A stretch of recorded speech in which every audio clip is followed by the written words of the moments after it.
নাটক তো নাটক, নাটক হলে কোনো সময় ইসলামে দিছে না, আপনার স্বীকৃতি দিছে না, স্বীকৃতি দিছে না। এটা আপনি জেসা লাগানো আপনার যত ধরনের দামা চাপা মাত মাতুন না কেন, আমি মাতি বা আমার সহকর্মী মাতুকা, এটা হলো দামা চাপা মাত। নাটক গান এগুলো বাদ আমিও জানি, আপনিও জানেন, সমাজেও জানেন, ইসলামেও জানেন। নাটক ইসলামী করে না।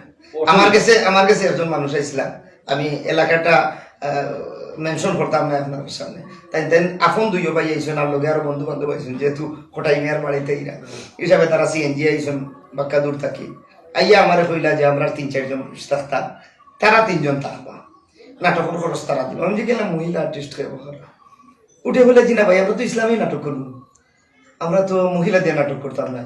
তখনই তার উপরে আমি খুব চড়া হয়েছি, ও কারণে যে ইসলাম নাটক আবার ইসলামী করে কিনা, আমরা ইসলামটা কোন জায়গা নিয়ে ব্যবহার করবো, সব লোকে হাতাহাতি করতে করতে দারোগা লোকে করতানে বুক কাছে, হ্যাঁ। আর লাগিয়ে গিয়া নাটক ইসলামী করে না। নাটক তো নাটক, নাটক হলে কোনো সময় ইসলামে দিছে না, আপনার স্বীকৃতি দিছে না, স্বীকৃতি দিছে না। এটা আপনি জেসা লাগানো আপনার যত ধরনের দামা চাপা মাত মাতুন না কেন, আমি মাতি বা আমার সহকর্মী মাতুকা, এটা হলো দামা চাপা মাত। নাটক গান এগুলো বাদ আমিও জানি, আপনিও জানেন।